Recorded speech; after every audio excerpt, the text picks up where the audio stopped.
اللہ تعالیٰ نے جو ان الدین عند اللہ الاسلام، جو دین روز ازل سے تمام انبیاء کے اوپر اترا وہ اسلام. اسلام کا مقصد کیا اسلامی معاشرہ قائم کرنا تھا یا اسلامی ریاست قائم کرنا؟ کیونکہ ہم دیکھتے ہیں کہ جناب ابراہیم علیہ السلام نے نمرود کی جو حکومت ہے اس کو چیلنج نہیں، اس کی خدائی کے دعوے کو چیلنج. جناب یوسف علیہ السلام نے فرعون کے دربار کی اس طرح کہہ لیجیے کہ نوکری کر لی. جناب موسیٰ نے فرعون کی خدائی پہ اعتراض کی، اس کی سلطنت کو گئی. تو کیا جناب رسالت مآب صلی اللہ علیہ وسلم تک انبیاء جو آئے وہ اسلامی ریاست قائم کرنے آئے یا اسلامی معاشرہ قائم کرنے؟ کیونکہ جناب رسالت مآب صلی اللہ علیہ وسلم سے پیشتر صرف حضرت سلیمان علیہ السلام یا حضرت داؤد علیہ السلام یا حضرت یوسف علیہ السلام کو واقعات کے ایک تدریجی ارتقاء کی صورت میں حکومت تو مل گئی، مگر در حقیقت کیا دین اسلام کا مقصد ریاست قائم کرنا ہے یا ایک مسلم معاشرہ قائم کرنا؟ آپ کی خدمت میں عرض یہ دیکھیں، یہ جو ماڈرن نیشن اسٹیٹس ہیں یہ تو ایک نئی فنامنان ہے ہمارے ہسٹری میں. یہ تو 17ویں صدی 18ویں صدی کے بعد شروع ہوا ہے، یورپ سے یہ آغاز ہوا ہے. پرانے زمانے میں دنیا میں خاندانوں کی حکومتیں ہوتی تھیں اور نیشن اسٹیٹس نہیں ہوتے تھے، یعنی آج کے زمانے میں جو ملکی ریاستیں ہیں اس طرح نہیں ہوتی تھیں. دنیا کی تاریخ یہی ہے، یہ تو ایک نئی چیز ہے. البتہ پرانے زمانے میں حکومتیں ہوتی تھیں، ریاستیں اس لحاظ سے کہ وہ خاندانی حکومتیں ہیں، بادشاہتیں ہیں، اس لیے ہیں. اللہ تعالیٰ نے انبیاء علیہ السلام کو جب بھیجا ہے تو لوگوں پہ واجب کیا ہے کہ ان کی اطاعت کریں. انبیاء علیہ السلام نے یہ ادعا نہیں کیا ہے کہ ہم بادشاہ بننا چاہتے ہیں، ہم حکومت قائم. البتہ ہمارے احادیث میں روایات میں یہ نہیں ہے، لیکن جب اللہ نے ان کو اس لیے بھیجا ہے کہ لو ما ارسلنا من رسول الا لیطاع باذن اللہ، کہ کسی بھی رسول کو ہم نے اس لیے، سب انبیاء کو اس لیے بھیجا کہ سب لوگ اس کی اطاعت کریں. ٹھیک ہے نا؟ اگر سب لوگ اس کی اطاعت کریں، گورنمنٹ والے بھی اس کی اطاعت کریں، جو بادشاہ ہیں وہ بھی اطاعت کریں، تو اس کا مطلب ہے خود بخود وہ معاشرے کا سربراہ بن جاتے ہیں، ریاست کے بھی سربراہ بن جاتے ہیں. یعنی اللہ تعالیٰ نے جب ان کو اپنا میسنجر کے طور پہ، اپنی جانب سے ایک نمائندے کے طور پہ بھیجا ہے انبیاء علیہ السلام کو. جیسے رسول صلی اللہ علیہ وسلم مکہ مدینے میں آئے تھے، اس زمانے میں تو مکہ مدینے میں حکومت تھی نہیں، نہ کسی خاندان، کچھ بھی نہیں تھا وہاں پہ، صرف قبائل تھے. ہر قبیلے کا ایک شیخ ہے، کو قبائل آپس میں لڑتے رہتے ہیں، اور اگر آپس میں کچھ اختلاف ہو، بعض مواقع پہ وہ قبائل کے جو شیوخ ہیں، سردار ہیں، وہ آپس میں مل کے فیصلہ کچھ سناتے ہیں. تو ایک قبائلی نظام تھا، اس کا نظام تھا، اور وہی حکومت کا کام کرتے تھے قبائل، مختلف قبائل. تو رسول اللہ صلی اللہ علیہ وسلم کو اس لیے اللہ نے بھیجا کہ آپ لوگ اس کی اطاعت کریں. ٹھیک ہے نا؟ اب جو ہمارے پاس جو گورنمنٹ کے جو کانسیپٹ ہمارے پاس ہے، یہ ہمیں نہیں ملتا کہ واقعا رسول صلی اللہ علیہ وسلم اس طرح کے جو گورنمنٹس ہیں، اس طرح ان کا قائم کرنے کا ارادہ تھا، یا کسی نبی کا ارادہ تھا. ٹھیک ہے نا؟ کہ اس طرح گورنمنٹ قائم کرے، سوائے حضرت داؤد، حضرت سلیمان، ان کی بادشاہت تھی. باقی انبیاء علیہ السلام کا اس طرح ان کا ارادہ تھا، ہمیں نہیں معلوم. اگر پورا معاشرہ، فرض کریں کہ ایسا وقت نبی صلی اللہ علیہ وسلم آ جاتے، پورے معاشرے ان کی بات مان لیتے. ٹھیک ہے نا؟ تو نبی صلی اللہ علیہ وسلم کس طرح بہرحال اس میں شک نہیں ہے کہ وہ معاشرے کے لیڈر ہوتے ہیں، معاشرے کے سربراہ ہوتے ہیں. وہ کس طرح سے ایڈمنسٹر کرتے، کیا ان کی ایڈمنسٹریشن کس طرح کی حکومت ہوتی، حکومت نہ ہوتی، ہمیں اس کا بخوبی علم نہیں ہے، کیونکہ یہ کبھی ہوا نہیں ہے. ٹھیک ہے نا؟ تاریخ میں تو، لیکن اگر عقلی طور پہ ہم یہ کہتے ہیں کہ معاشرے کو ایڈمنسٹر کرنا حکومت کے بغیر ناممکن ہے، یا حکومت ہو، وہاں پہ حساب کتاب ہو، بھائی فوج ہو، پولیس فورس ہو، اس کے بغیر ناممکن ہے. ٹھیک ہے نا؟ اگر یہ بالکل معاشرے کو سنبھالنا ناممکن ہو، تو لازمی بات ہے کہ نبی صلی اللہ علیہ وسلم کوئی حکومت بنا لیتے. ٹھیک ہے نا؟ لیکن کیا وہ اس بات کو بغیر حکومت کے کر سکتے تھے؟ البتہ دنیائی جو حکومتیں ہیں بہت طویل و عریض ہیں، ان میں ویسٹ بہت زیادہ ہے، ان میں انفیشنسی بہت زیادہ ہے، کرپشن بہت زیادہ ہے. نبی صلی اللہ علیہ وسلم کی حکومت کیسے ہوتی ہے ہمیں نہیں معلوم، اس کا اندازہ نہیں ہے. ٹھیک ہے نا؟ تو بہرحال یہ جو انہوں نے بتایا، اللہ نے اس لیے بھیجا کہ سب لوگ ان کی اطاعت کریں نا. بے تاج بادشاہ بنا دیا ان کو، حکومت کا بھی، ریاست کا بھی، معاشرے کا بھی، ہر لحاظ سے. جی انجم بھائی، آپ کی آواز نہیں آ رہی انجم صاحب. ہاں جی، کھولئے. اب آواز آ رہی میری صاحب؟ آ رہی اب آ رہی. اچھا، اب اسی پیرائی میں جب میں ہسٹری میں پڑھتا ہوں اور اس میں میں دیکھتا ہوں کہ جناب رسالت مآب صلی اللہ علیہ وسلم جب مکہ سے بدر آتے ہیں تو جناب رسالت مآب کیونکہ جناب رسول صلی اللہ علیہ وسلم کے بعد باقاعدہ طور پہ ایک ریاست کی بنیاد رکھی، فوج بنائی گئی، سلطنت کو وسیع کیا گیا، یہ سارے اقدامات کیے گئے. تو وہ کیا ان سارے اقدامات کو جو کیے گئے جناب رسالت مآب صلی اللہ علیہ وسلم اس کی جسٹیفیکیشن دینے کے لیے جناب رسالت مآب صلی اللہ علیہ وسلم کے لیے ہمارا مورخ یہ لکھا ہے کہ جناب رسالت مآب صلی اللہ علیہ وسلم جب مکہ سے بدر مکہ سے مدینہ منورہ انہوں نے چھاپا مار پارٹیاں تشکیل دی تو کفار کے رستے میں بیٹھ جاتے تھے اور کفار کے قافلوں کے اوپر اٹیک کرتے. اور اسی تناظر میں بدر کا جو واقعہ ہے جس کے متعلق یہ کہا جاتا ہے کہ جو یزید کے دادا تھے وہ اس قافلے کی جو سربراہی کر رہے تھے اور جناب رسالت مآب صلی اللہ علیہ وسلم اپنے صحابہ کے ساتھ معاذ اللہ ثم معاذ اللہ اس قافلے کو لوٹنے کے لیے. اور آپ کو میں بڑے ایک مزے کی بات سناؤں، ایک ٹی وی کے اوپر ایک مناظرہ تھا جس میں سنی علماء بھی بیٹھے تھے اور شیعہ علماء، اور اس کے اوپر وہ اسی تناظر میں گفتگو کر رہے تھے اور اس کے اوپر لائیو کال بھی کر. میں نے اس میں یہ جب کال کی کہ آپ کیسے کہہ سکتے ہیں کہ جناب رسالت پاک صلی اللہ علیہ وسلم بدر کا قافلہ لوٹنے، بدر میں کفار کا قافلہ لوٹنے کے لیے آئے تھے، جبکہ قرآن پاک کی ایک آیت ہے جس میں یہ کہا ہے کہ ہم نے آپ کو عزم دیا جو آپ سے لڑنے کے لیے آئے ہیں آپ اس سے لڑے. تو وہ بجٹ سے دونوں مکتب میں جو مکاتب فکر کے جو علماء بیٹھے تھے انہوں نے مجھے یہی جواب دیا کہ نہیں وہ کیونکہ رسالت مآب، اچھا اب ان کی ترجیح بہت عجیب ہو گئی کیونکہ جناب رسالت مآب صلی اللہ علیہ وسلم اور صحابہ کے جو مکانات تھے اور جو املاک تھی ان کے اوپر کفار نے قبضہ کر لیا تھا، اس کے جوابی کارروائی کے طور پر قافلے کے اوپر اٹیک کرتا. غیر ایس کہ جناب رسالت مآب صلی اللہ علیہ وسلم جب بالمقابل گئے ہیں تو وہ اس لشکر کے لیے گئے ہیں جس کو قافلے کا جھانسا دے کے وہاں سے بھیجا گیا رسالت مآب صلی اللہ علیہ وسلم کے مقابلے کے لیے. اور کچھ صحابہ بھی تھے، مطلب ایک واقعہ مجھے ایسا ملتا ہے جس میں نے پڑھا تھا، اور وہ یہ ہے کہ جب جناب رسالت مآب صلی اللہ علیہ وسلم نماز ادا فرما رہے تھے تو اس دوران صحابہ کرام ایک جو لشکر کا ایک آدمی جو قریش مکہ کا تھا اس کو پکڑ کے لے کے آتے ہیں پولیس، اور وہ کہتا ہے کہ لشکر آ رہا ہے تو صحابہ کرام اس کو مارنا شروع کر دیتے. اور جب وہ کہتا ہے اچھا نہیں وہ لشکر نہیں آ رہا وہ قافلہ آ رہا. تو جناب رسالت مآب صلی اللہ علیہ وسلم نے نماز سے فارغ ہونے کے بعد کہا کہ جب وہ تمہیں سچ کہہ رہے تو تم اسے مار رہے اور جب وہ جھوٹ کہہ رہے تو اسے چھوڑ دیتے. یعنی یہ بھی تاثر دیا جا رہا ہے کہ یہ تمام لوگ شمول رسالت مآب صلی اللہ علیہ وسلم کے یہ قافلے کو لوٹنے کے لیے نہیں تھے. یعنی یہ جناب رسالت مآب صلی اللہ علیہ وسلم ریاست کیونکہ بعد میں جو ریاست جسٹیفیکیشن تھے.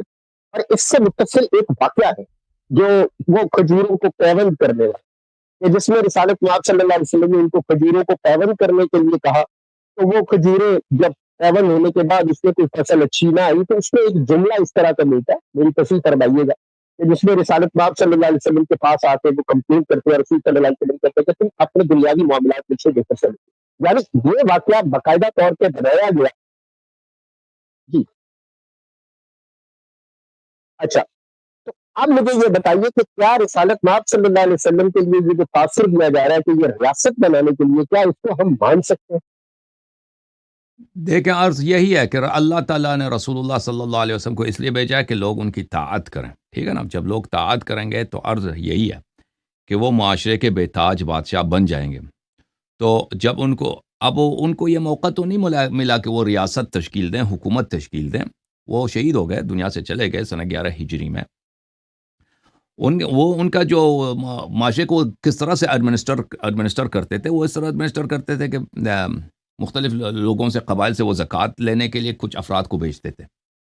ان کے کارندے یہی ہوتے تھے کہ ان کو پھر روزی زکوٰۃ سے کچھ کمیشن ملتا تھا. وہ زکوٰۃ جب آتا تھا تو ان کے پاس کوئی بیت المال نہیں تھا، خزانہ نہیں تھا، اسی وقت اس کو تقسیم کرتے تھے غریب غرباء فقراء میں. اور پھر اگر کوئی شخص چوری کرتا ہے، کچھ کرتا ہے، تو ان کے پاس کوئی پولیس فورس بھی نہیں تھا رسول صلی اللہ علیہ وسلم کے پاس. اگر کسی نے چوری کیا ہے، زنا کیا ہے، کوئی جرم کیا ہے، تو اس کو لوگ پکڑ کے لے کے آتے ہیں، پر اس کو سزا سنائی دی جاتی ہے، نہ جیل خانہ ہے، کچھ بھی نہیں ہے، ٹھیک ہے نا. اسی طرح ان کے پاس فوج بھی نہیں تھا. رسول اللہ صلی اللہ علیہ وآلہ وسلم اگر کبھی کوئی جنگ ہوتا تھا تو وہ رضاکار طلب کرتے تھے کہ بھائی یہاں پہ کوئی خطرہ ہے، کون آئے گا بھائی جنگ کے لیے. تو کچھ لوگ آ جاتے تھے، لشکر بن جاتی تھی، وہ چلے جاتے تھے، جنگ کرتے تھے. تو اگر دیکھیں کہ آپ رسول صلی اللہ علیہ وسلم معاشرے کا وہ جو انہوں نے مدینے میں آئے تھے وہ لیڈر تھے، بالکل لیڈر تھے، لیکن ان کے پاس حکومت کے کوئی ایسے آرگنائزیشن نہیں تھا جس کو ہم موجودہ دور میں آرگنائزیشن کہتے ہیں، ٹھیک ہے نا. خزانہ نہیں تھا، ٹریجری نہیں تھا، ان کے پاس کوئی کیبنٹ نہیں تھا، ان کے پاس فوج نہیں تھا، ان کے پاس پولیس فورس نہیں تھا، ان کے پاس کچھ بھی نہیں تھا. لیکن بات یہ ہے کہ وہ شہید ہو گئے، دنیا سے چلے گئے. اگر وہ زندہ رہتے ہیں مثلا مزید 20 سال 30 سال، رسول اللہ صلی اللہ علیہ وآلہ وسلم وہ کیا کرتے ہیں؟ کیا وہ حکومت بنا لیتے تو کس طرح بنا لیتے ہیں یہ ہمیں نہیں معلوم. اگر مثلا وہ اپنی ہی حیات میں 10 سال مزید رہتے نا کہ فتوحات کا سلسلہ شروع ہوتا، شام فتح کر لیتے، مصر فتح، ایران فتح کر لیتے، وہ کس طرح ایڈمنسٹر کرتے ہیں ہمیں بالکل نہیں معلوم. حکومت جو بنی ہے اسلام میں وہ ابو بکر اور عمر صاحب، ان دونوں حضرات نے بنائی ہے نا، صحابہ نے بنائی، رسول صلی اللہ علیہ وسلم نے تو نہیں بنائی ہے. جن کا فوج تھا، جن کا پولیس فورس تھا، جن کا ٹریجری تھا، بیت المال، یہ سب کچھ ان لوگوں نے بعد میں بنائی ہے نا. اور یہ رسول اللہ صلی اللہ علیہ وسلم کی کسی انسٹرکشن پہ تو نہیں بنائی ہے کہ انہوں نے کہا کہ تم اس طرح کر لو. ان کا کوئی انسٹرکشن نہیں تھا. انہوں نے اپنے سے انہوں کو جو اندازہ تھا کہ دوسرے ملک ایران والے یا شام والے وہ کیسے اپنی حکومتوں کو چلاتے ہیں، ان کی کاپی کی ان لوگوں نے. جو مدینہ کی ریاست کہی جاتی ہے نا، مدینہ کی ریاست، رسول صلی اللہ علیہ وسلم کی اگر مدینہ کی ریاست دیکھیں تو وہ ریاست ایک بہت ہی پریمیٹیو ابتدائی نوعیت کی ہے، جو بعد میں صحابہ نے بنائی ہے. ابو بکر، عمر، عثمان کے زمانے میں یہ تو رسول صلی اللہ علیہ وسلم کی سنت میں نہیں بنی ہے. یہ تو ایران وغیرہ کی کاپی کی ان لوگوں نے، ایران، مصر، شام وغیرہ کی کاپی، جو دنیائی حکومت ہے ان کی کاپی کیا، ٹھیک ہے. ان لوگوں نے جیسے پاکستان ہے، کہتے ہیں اسلامی جمہوریہ پاکستان، حالانکہ اسلامی جمہوریہ پاکستان کس کی کاپی ہے؟ برطانیہ کی کاپی ہے. اسی کے پارلیمنٹری سسٹم کو ان لوگوں نے کاپی کیا، پاکستان میں اسی طرح کا حکومت بنا دیا، ٹھیک ہے نا. تو رسول اللہ صلی اللہ علیہ وسلم کس طرح ریاست بنا لیتے ہمیں نہیں معلوم، اللہ کی جانتا ہے. وہ شاید حکومت بنا لیتے، شاید ان کی حکومت بہت ہی منیمم حکومت ہوتی، بہت ہی میکسیمم ہوتی، ہمیں نہیں معلوم، ٹھیک ہے نا. یہ عرض ہے. آپ اللہ تعالیٰ آپ کو جزائے خیر دے. Thank you sir. انجم بھائی. ایک سوال. جی سر. ایک سوال. ہمارا جو فن حدیث ہے وہ کسی بھی جہت میں آپ کے لیے حجت بن سکتا ہے؟ اگر وہ متواترات قطعیات میں سے ہے نا، کہ سب لوگ اس کو مانتے ہوں، شیعہ بھی مانتے ہوں، مخالفین بھی مانتے ہوں، تو بالکل وہ صحیح ہے. ہمارا فن حدیث جی کہ ہمارے طالب علم سے میری بات ہوئی تھی، ان کا موقف یہ تھا کہ اگر، اور یہ ڈاکٹر وقار صاحب جو ادارہ مناجم قرآن کے، وہ بھی آئے تھے آپ کے پاس اور انہوں نے بھی آپ سے مناظرہ کیا تھا، تو ان کا موقف یہ تھا کہ اگر آپ بخاری کی یہ حدیث مانتے ہیں تو یہ کیوں نہیں مانتے. اسی تناظر میں ان کا یہ موقف تھا کہ اگر وہ بخاری سے حجت کرتے ہیں تو بخاری کے اندر وہ احادیث جو ہمارے فن حدیث کے مطابق یہ درست ہے تو وہ تسلیم نہیں کرتے. تو آپ کا یہ کہنا ہے کہ ہمارا جو فن حدیث ہے وہ آپ کے لیے بھی حجت ہوگا؟ حجت ہوگا نہیں. اگر منفردات میں سے ہے تو اس کو حجت نہیں ہے. اگر ایسی چیز ہے کہ اس کا شاہد، اس کی تائید اہل بیت علیہ السلام کے کلام سے ملتا ہے تو بالکل وہ صحیح ہے، ٹھیک ہے نا. اگر ایسی بات ہے، اگر وہاں سے نہیں ملتا، اگر وہاں سے نہیں ملتی نہیں تو کوئی حجت نہیں، کوئی حجت نہیں. ہاں میں یہی، اگر ہمارے فن حدیث کے مطابق وہ صحیح حدیث ہے، متواتر ہے، نہیں اسے کوئی فرق نہیں پڑتا. آپ کے ہاں اگر کوئی حدیث متواتر اور ہے، متواتر اور چیز ہے. متواتر یہ ہے کہ اس کے ہاں اس شیعہ نے بھی روایت کے، مخالفین سب نے روایت کی، وہ تو الگ بات ہے نا. اگر صرف صحیح ہے آپ لوگوں کے ہاں، بالکل ہم اس کو نہیں مانتے. ہمارے ہاں اس کی کوئی حجت نہیں ہے، ٹھیک ہے نا. اور صحیح حدیث کیا چیز ہے یہ خود اگر اس کی تعریف میں آپ چلے جائیں نا، اگر کوئی بھی عاقل شخص دیکھے صحیح حدیث کس کو بولتے ہیں تو وہ پتہ چل جاتا ہے کہ یہ کوئی بھی شخص صحیح حدیث کو دیکھ لے تو اس پہ اس کے لیے وہ یقین آور نہیں ہوتی کہ اگر یہ حدیث صحیح ہے تو حتماً وہ اس کے لیے یقین ہو جاتا ہے انسان کو کہ یہ رسول صلی اللہ علیہ وسلم نے یہ واقعاً بولا ہے. تو یہ اپنی جگہ ایک بحث ہے. جی ہاں، کہ صحیح حدیث جو ہے بذات خود وہ یقینی نہیں ہوتی، مگر یہ کہ اس کے قرائن و شواہد جو لوگ جی اہل جی سنت صحیح حدیث کو حجت مانتے ہیں تو وہ تعبداً اس کو حجت مانتے ہیں، نہ یہ کہ واقعاً وہ یقینی نہیں، ہے۔ ہم، ہمارا تو اب معیار اس حد تک چلا گیا کہ ہمارے یہاں ایک کتاب چلتی ہے ضعیف اور موضوع روایات کا بیان، یہ کسی محمد یا گونڈلی بھی صاحب ہیں، اس کے ایک صفحہ شاید 59 کے اوپر یہ لکھتے ہیں کہ وہ تمام احادیث موضوع تصور کی جائیں گی جن کے چھپانے پر صحابہ کا اجماع ہوا، جیسا کہ جناب علی کی جانشینی کی روایت، یعنی ان کو وہ کہتے ہیں چھپانے پہ صحابہ کا اجماع ہوا اور وہ تمام احادیث موضوع تصور کی جائیں۔ آپ صحیح ہے۔ صاحب کیا کچھ کوشچن کی اور اجازت دی جائے گی، یا وہ میرا خیال ہے کہ صاحب صاحب علم میں مائکرو ایک ہے منٹ دیکھ لوں کہ وہ کون کون لوگ سوال ہے۔ منتظر ہیں جناب، میں دیکھ لوں گا ایک منٹ۔ ہاں، ایک وہ صاحب چلو ہے جو لڑتے رہتے ہیں مطلب۔ وہ اس کو تو چھوڑیں، اس کو تو چھوڑیں، وہ تو ایسے ہی فضول آدمی ہے، ہاں، بدتمیز اچھا، آدمی۔ آپ بات اب آپ کریں پہلے جناب، اللہ دیکھ آپ کو لیں۔ جزائے خیر دیں۔ اچھا، جی سر، آپ کیا پوچھنا چاہتے جزاک، ہیں؟ اچھا اب اگلا کوشچن سر یہ ہے کہ ہمارے ہاں اور اہل تشیع کے ہاں حدیث، جہاں تک میری اہل حدیث سوری شیعہ مراجع نظام سے بھی جہاں بات ہوئی، اور ہمارے پاکستان میں مفتی منیب الرحمان صاحب نے یہ ٹی وی پہ بیٹھ کے بھی کہا کہ اگر صحیح حدیث مل جائے اور اس کے بالمقابل امام کا، یعنی ہمارے ہاں جو امام کا تصور ہے جیسے امام ابو حنیفہ ہے یا اس طرح، یا شیعہ کے ہاں مراجع، اگر ان کا کال مل جائے تو حدیث کو چھوڑ دیا جائے گا اور امام کا یا مرجع کا قول جو ہے اس کو لیا جائے گا۔ اور اسی طرح اہل حدیث کے ایک عالم بذات خود ٹی وی پہ آپ سے انہوں نے کہا کہ اگر 100 حدیث بھی کسی مسئلے کے خلاف ہو، مگر ہمارے جو امام ہے یا جو ہمارے ماضی میں گزرے ہوئے علماء ہیں، اگر ان کا اتفاق موجود ہے تو ہم قرآن کی آیت چھوڑ دیں گے، اس طرف جائیں گے۔ کیا یہ تمام لوگ جن کو ہم مرجع کہیں، امام کہیں، یا ہمارے سلف الصالحین جن کو کہا جاتا ہے، کیا ہم نے ان کو نبی کا درجہ نہیں دے دیا؟ کیا حدیث کے بالمقابل مرجع، یہ مفتی منیب الرحمان صاحب کا بھی قول ہے، اور میں نے بذات خود ایک شیعہ مرجع جو انتقال فرما چکے ہیں، نو ڈاؤٹ وہ ایک عالم، لیکن ان کا بھی وقت میں نے ان سے یہی پوچھا تھا کہ اگر صحیح حدیث موجود ہے تو انہوں نے کہا کہ نہیں، جو حدیث چھوڑ دی جائے گی، مرجع کا جو ہے قول ہے وہ لیا جائے گا، کیونکہ مرجع کی نظر، یا جیسے ہمارے یہاں مفتی منیب الرحمان صاحب کا بھی یہی موقف ہے کہ اس کی نظر کیونکہ تمام ذخیرہ حدیث پہ ہوتی ہے، تو اس کا قول زیادہ جو ہے نا وہ راجع تصور کیا جائے گا۔ آپ اس کے متعلق کیا کہتے ہیں کہ حدیث یا قرآن کی آیت کو چھوڑا جائے گا واضح طور پہ موجود؟ دیکھیں، عرض یہ ہے کہ شیعہ مذہب میں یہ ہے کہ شیعہ حضرات کو حدیث سے کام ہے ہی نہیں۔ موجودہ دور کے جو شیعہ علماء ہیں، نہ عقیدے میں اور نہ، مثلا ابھی میں نے ایک انٹرویو دیکھا تھا ایک شیعہ مولوی کا، وہ کہتا ہے میرا عقیدہ یہ ہے، ہمارا عقیدہ یہ ہے کہ رسول صلی اللہ علیہ وسلم نے قرآن جمع کیا تھا، مثلا اس طرح۔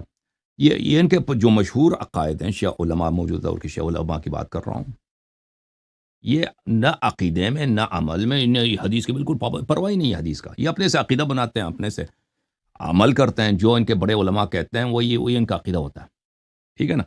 تو ان کو بالکل، اور شیعہ عوام بھی انہی علماء کی پیروی کرتے ہیں۔ شیعہ عوام اور شیعہ علماء جو ہیں، ان کو حدیث سے، قرآن سے کوئی کام ہے ہی نہیں۔ یہ اپنا عقیدہ بھی بناتے ہیں، اپنے جو ان کے عالم کو بتا دیں، اور یہ عمل میں بھی اس فتووں سے ان کا کام چلتا ہے، حدیث وغیرہ سے ان کو پرواہ ہی نہیں ہے، نہ کام ہے ان کو حدیث سے۔ اور ان کے جو بڑے علماء ہیں جن کو یہ مرجع کہتے ہیں، وہ بھی اس طرح نہیں ہے کہ ان کو سارے باتیں، سارے حدیث وغیرہ سے نکالتے ہیں۔ وہ خود اب کچھ اپنے سے بناتے ہیں، کچھ اپنے سے ملاتے ہیں، کچھ حدیث سے لیتے ہیں، کچھ قرآن سے لیتے ہیں، کچھ وہ قرآن کے جو تفاسیر ہیں وہ بھی تفاسیر مخالفین کے لے کے آتے ہیں، فخر رازی نے کیا بولا، فلان نے کیا بولا۔ تو عجیب سا ایک مکسچر بنا ہوا ہے شیعہ مذہب میں۔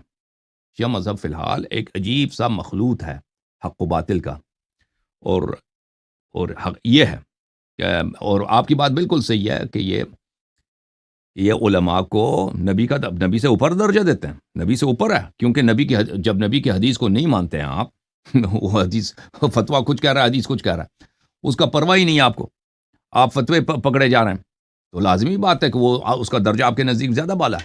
عملی طور پر دیکھا جائے، یہ کوئی عالم اعتراف تو نہیں کرے گا کہ ہمارے ہاں جو ہے نبی کا درجہ جو ہے علماء سے بالا تر نہیں ہے، لیکن عملی طور پہ یہی ہے کہ شیعہ علماء 12 امام کا علیہم السلام کی بات کرتے ہیں، 14 معصومین علیہم السلام کی بات کرتے ہیں، نبی صلی اللہ علیہ وسلم کی بات کرتے ہیں، لیکن یہ عقیدہ عمل میں اس کے پابند نہیں ہے. عقیدہ عمل میں ان کو پرواہ ہی نہیں ہے کہ اس مسئلے پہ قرآن و سنت کا کیا حکم ہے. ان کا یہی ہے کہ بھائی مرجع نے کیا، وہ ان کو یہ بتایا گیا کہ آپ کو سمجھ نہیں آتی. ان کے جو بڑے، میں آپ کو یہ ایمانداری سے کہتا ہوں، آپ کے پاکستان اور ہندوستان کے بڑے بڑے علماء کا ان کا یہی عقیدہ ہے کہ ہمیں سمجھ نہیں آ سکتی جی. ان کا اپنا یہ عقیدہ ہے.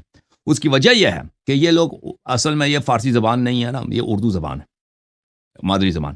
پہلے تو ان کو فارسی سیکھنا پڑتا ہے، اس میں بہت ٹائم لگتا ہے. یہ جاتے ہیں ایران، جاتے ہیں ادھر، پہلے فارسی سیکھتے ہیں، پھر اس کے بعد عربی سیکھنے کی کوشش کرتے ہیں. اس میں تو 4-5 سال نکل گئے جی، ٹھیک ہے نا. مزید اب اسی میں واپس آ جاتے ہیں، اکثر 4-5 سال وہ زبان ہی سیکھ کر واپس آ جاتے ہیں. تو وہ ان کو علوم پڑھنے کا مہلت بہت کم ملتا ہے. پھر ان میں سے کچھ علوم بھی پڑھتے ہیں نا، تو ان کے جو علوم ہوتے ہیں وہ علماء کے نظریات ہوتے ہیں. علماء نے پچھلے 1300 سال سے، 1200 سال سے، 1100 سال سے انہوں نے کتابیں لکھی ہیں. انہوں نے ایسے ایسے دقیق نظریات پیش کیے ہیں. ان کا قرآن سنت سے کوئی کام نہیں ہے، لیکن ان کی عبارات بڑے مشکل ہیں اور ان کے نظریات بڑے دقیق ہیں. تو وہ کسی کو ان مسائل پہ عبور حاصل کرنا یہ بہت مشکل کام ہے. ان کے پاس جو علم فقہ ہے، علم اصول ہے، اس طرح دوسرے علوم ہیں، ان پہ عبور کرنا یہ عمر مانگتا ہے. یعنی 10 بھی انسان کا 10 مرتبہ بھی زندگی ہونا تو یہ کافی نہیں ہوتے ان باتوں کے لیے. یہ جو کہتے ہیں مرجع کو 70 علوم میں PhD لینا پڑتا ہے، یہ بات صحیح تو نہیں ہے، لیکن ان کے بہت وسیع ہے، یہ بہت وسیع ہے. تو اس لیے جب یہ ان علوم کو دیکھتے ہیں کہ ہمیں قرآن و سنت سے پہلے ان علوم کو پڑھنا پڑے گا، آپ کے پاکستانی ہندوستانی علماء جو دیکھتے ہیں، تو ان کو یقین ہو جاتا ہے بھائی کہ ہمیں تو یہ کبھی ہم نہیں سیکھ سکیں گے. تو اس لیے یہ بیچارے اس حالت میں ہوتے ہیں کہ جب ہندوستان پاکستان واپس آ جاتے ہیں قم اور رجب سے پڑھ کے، ان کا یہی عقیدہ ہوتا ہے کہ ہمیں تو یہ سمجھ آ ہی نہیں سکتی. یہ جو علماء کہتے ہیں وہی صحیح ہے، کیونکہ انہوں نے ریسرچ کی ہوئی، ان کو سمجھ آ گئی ہے. تو اور یہ اسی بات پر کہ ہمیں سمجھ نہیں آ سکتی، بس وہ جو بھی علماء کے فتوے ہوتے ہیں وہ قرآن اور حدیث سے بالا تر ہوتے ہیں. اس کی وجہ یہ ہے. اللہ آپ کو جزائے خیر دے انجم بھائی. Thank you sir.